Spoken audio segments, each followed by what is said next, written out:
La bande dessinée, c'est une longue histoire. Tout d'abord, j'étais lecteur, vraiment lecteur assidu. J'ai commencé à lire mes premières bandes dessinées dans le magazine Pif Gadget.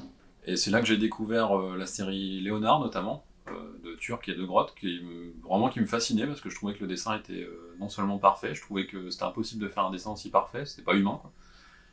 Puis en même temps, les histoires, elles me faisaient bien marrer, et puis je voyais du détail partout, on pouvait relire dans tous les sens, et vraiment, très vite, dès la primaire, j'ai su que je voulais faire de la bande dessinée pour de vrai, et pas autre chose, de la BD pour de vrai. J'ai orienté mes études pour ça, dans ce sens-là. J'ai fait mes classes à l'Institut Saint-Luc à Bruxelles, dans la section bande dessinée. Donc voilà, je suis un vrai BDiste. Et donc tout de suite après, j'ai vendu des glaces dans un cinéma, et j'ai préparé des projets qui étaient pas du tout acceptés. Par contre, voilà, les éditions très étranges chez Milan m'ont proposé d'illustrer un album qui s'appellera du coup Voltige et Ratatouille tome 2, scénarisé par Pascal Jousselin. C'est comme ça que j'ai commencé à faire de la BD. Et puis j'ai fini par travailler un jour pour Pif Gadget, du coup. J'ai proposé mon projet, en fait, La vie en slip, ça a commencé dans Pif Gadget, qui renaissait de ses cendres. Ils m'ont donné la chance de pouvoir faire mes premières pages, carte blanche, pour pouvoir réaliser mes premiers gags, et c'est comme ça que la série est née. Voilà.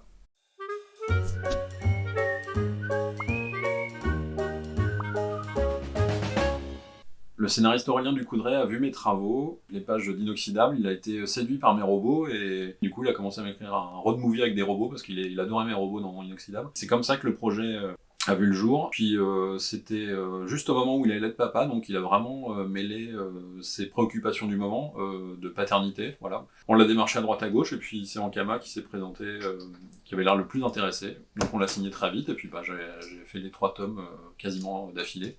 Le 3e tome donc est sorti cette année, 2020. C'était pas le meilleur moment pour le sortir quand même, juste avant le confinement, mais bon. Alors Aurélien, il me donnait vraiment carte blanche pour la création des personnages, puis il aimait bien justement ce côté un peu, ce côté robot un peu vraiment rustique, pas très moderne, un peu archaïque et rétro. Bots, ça fonctionne par chapitre.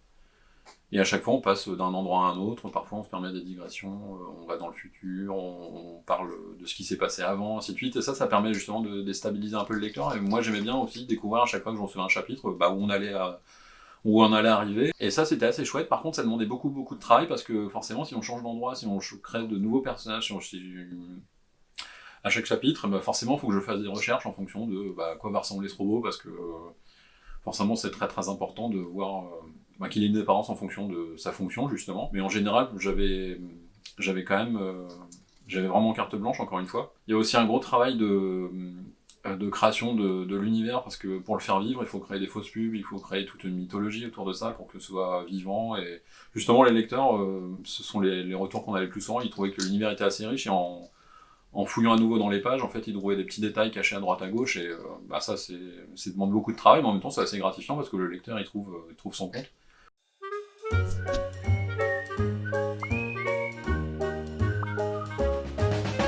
Avec l'arrivée de nouvelles technologies, en fait, j'ai quand même voulu essayer les nouvelles tablettes, les scintilles, tout ça, et c'est vrai que c'était quand même très intuitif. Finalement, ça devient très pratique, on n'a plus besoin de scanner, on n'a plus besoin de nettoyer les pages, et en plus, on est encore moins trahi par la reproduction, parce que quand on a un écran à peu près calibré, on sait à peu près ce à quoi ça va ressembler une fois imprimé, donc ça, c'est assez confortable.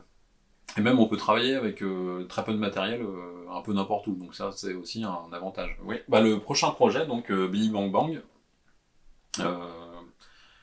justement, j'effectue un grand retour au traditionnel. C'est plutôt chouette parce que qu'est-ce que je vais raconter en fait? Le truc bien avec ce projet, en tout cas, c'est que j'ai l'œil de quelqu'un d'autre. Comme quand je travaillais avec Aurélien, voilà, il me proposait un truc que j'aurais pas osé faire, ou en tout cas pas de cette manière, et puis surtout, il a un œil extérieur, et puis je me souviens que j'avais vraiment aimé faire La vie en slip tout seul. Par contre, je trouvais que c'était vraiment un projet lourd à porter tout seul. Parce que le travailler tout seul en bande dessinée, en fait, c'est vraiment une grosse charge de travail. Quand j'ai commencé à travailler avec Aurélien, je me suis dit que finalement j'avais 50% de fardeau en moins, parce que j'avais toujours un œil extérieur pour me guider ou m'orienter. Et ça, c'est plutôt chouette. Je retrouve ce plaisir-là avec Théa, et surtout Théa, elle va dans des directions que moi j'aurais pas osé prendre pour l'humour. Elle a une certaine manière d'écrire, ça se passera très bien, et c'est chouette. J'ai hâte de voir justement l'avancement du projet, parce que là, au moment où je vous en parle, on en est vraiment qu'à mi-album du premier album, donc c'est vraiment le tout début de l'aventure.